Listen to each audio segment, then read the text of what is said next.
Les saluda Paco Macías. En el firmamento artístico, las estrellas de cine parecieran ser inalcanzables y lejanas, pero más allá del glamour y la fantasía que proyectan a través de la pantalla, son seres tan mortales como cualquiera. Sus historias de vida bien podrían ser cuentos de hadas o epílogos macabros de películas de suspenso muy al estilo de Alfred Hitchcock. Tal es el caso de Natalie Wood y Robert Wagner, quienes se convirtieron en protagonistas de una de las más largas y dramáticas historias de amor y misterio. Fueron matrimonio famoso en Hollywood. Natalie fue una mujer hermosa y dotada de una gran sensibilidad. Su verdadero nombre era Natasha Nikolaevna Gurdin, hija de inmigrantes rusos, y fue el prototipo de una niña prodigio. La ambición desmedida de su madre la lanzó al ruedo artístico desde muy pequeña. Nació en San Francisco, California. Aprendió muy pronto a bailar, y el director Irving Pichel se fijó en ella para ofrecerle un importante papel en la cinta Mañana es vivir, en 1946, cuando Natalie contaba con tan solo 8 años de edad. Pero su debut en el cine se produjo 3 años antes, con la película Happyland. Supo dar la talla con actores como Orson Welles, Gene Tierney, Walter Brennan. Fue pareja de James Dean en Rebelde sin causa, en 1955. Y todo ello la condujo a convertirse en una de las jóvenes actrices más populares de los años 50. Pero su vida privada fue tormentosa, como la de muchas estrellas hollywoodenses. Se vio en la necesidad de luchar por su independencia frente a una madre posesiva.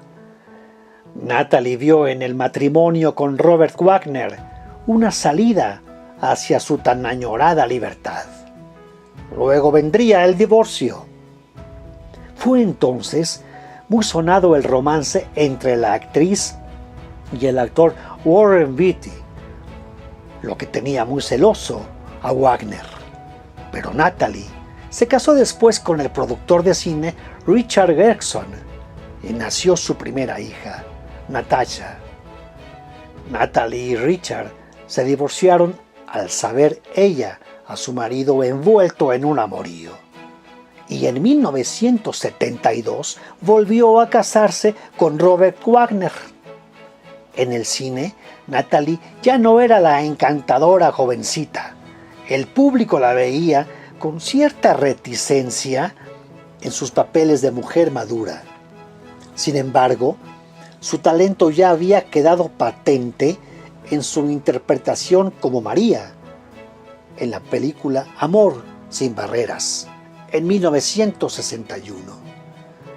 Natalie sufrió entonces un periodo de inestabilidad profesional y personal.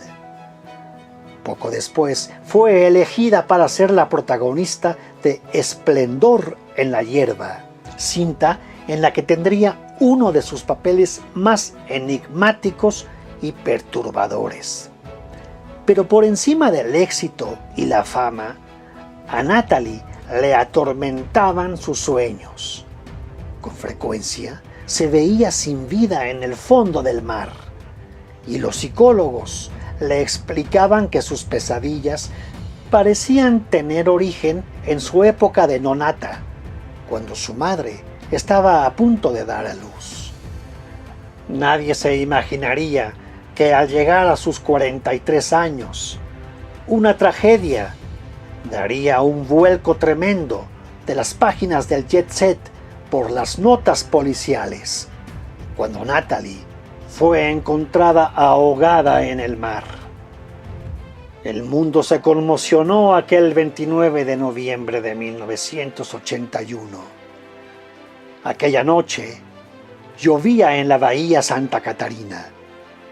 Era un paseo de fin de semana junto a su marido Robert Wagner y el actor Christopher Walken, a quien Natalie invitó a convivir con ellos.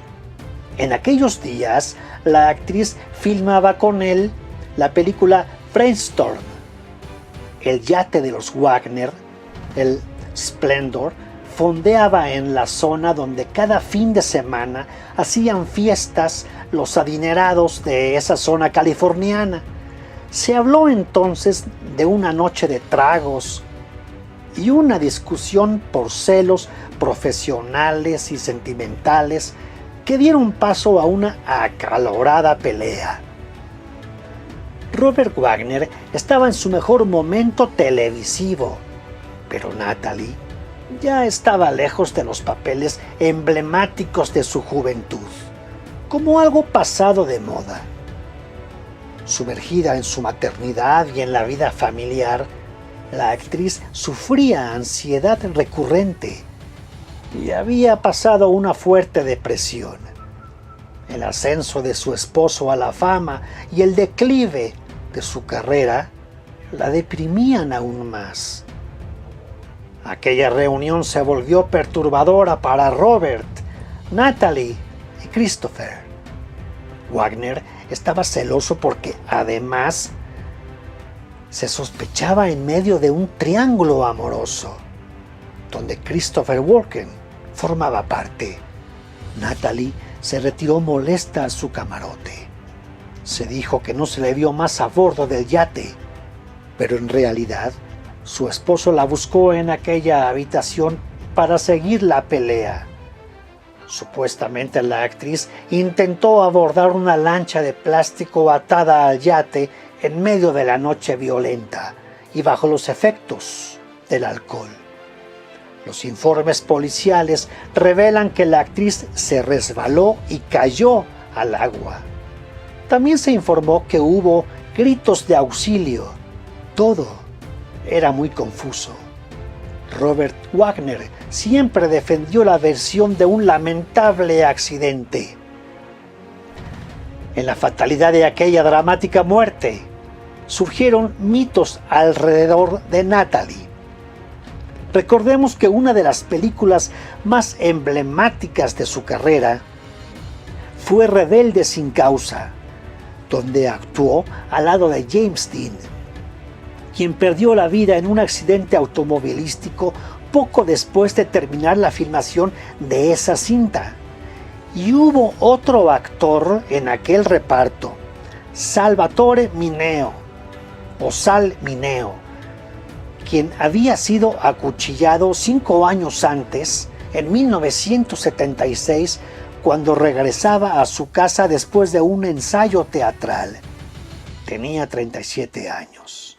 Su muerte coincidió fatídicamente con sus personajes fílmicos. Pareciera que el destino elegía en 1983 a Natalie en esa mala hora. Su muerte fue inesperada. El caso ha sido abierto una y otra vez solo para confirmar que se trató de ahogamiento y otros factores por determinar. Y aunque Robert Wagner siempre ha sido sospechoso de la muerte de Natalie, él siempre se declaró inocente. Wagner fue la última persona que estuvo con Natalie antes de su desaparición. Por su parte, el capitán del yate, Denis Davern, contó recientemente una historia muy diferente a la que dio en un inicio y dijo que entonces había sido influenciado y manipulado por los abogados de Robert Wagner. Contó que hubo una pelea muy violenta entre el matrimonio, seguida de un repentino silencio. Según el capitán, Wagner subió después a donde él se encontraba y estuvieron bebiendo durante largo rato, hasta que volvió a bajar al camarote en el que había peleado con Natalie. Luego dijo que ella se había ido. Tal episodio se vuelve más sospechoso tras asegurar Taverne que Robert Wagner no quiso llamar inmediatamente a los guardacostas para denunciar la desaparición de su esposa. Tampoco quiso encender los reflectores del barco para buscar a Natalie, porque no quería provocar un escándalo. El capitán acusa a Wagner de ser el responsable en la muerte de su esposa. En marzo del 2018, surge un video en el que la hermana de Natalie, Lana Hood, se enfrenta a Robert acusándole de poca colaboración en la investigación del caso. Y por su parte, el actor Christopher Walken ha rehusado hablar del tema. En 2014, el yate Splendor, escenario del oscuro episodio, se puso a la venta porque se dijo que estaba embrujado. Y hasta el momento, no se sabe a ciencia cierta si la muerte de Natalie se trató de un crimen o un fatal accidente. Al parecer, el mar se tragó la verdad aquella noche y se dio paso a una oscura leyenda. Esta fue una de las más trágicas e impactantes historias de Hollywood, a donde Natalie llegó siendo una niña. Su vida bien podría ser el guión de una película. Su muerte fue misteriosa, como misterioso fue su sueño, del que ya no despertó en 1981. Y hasta aquí esta historia. Hasta la próxima, amigos.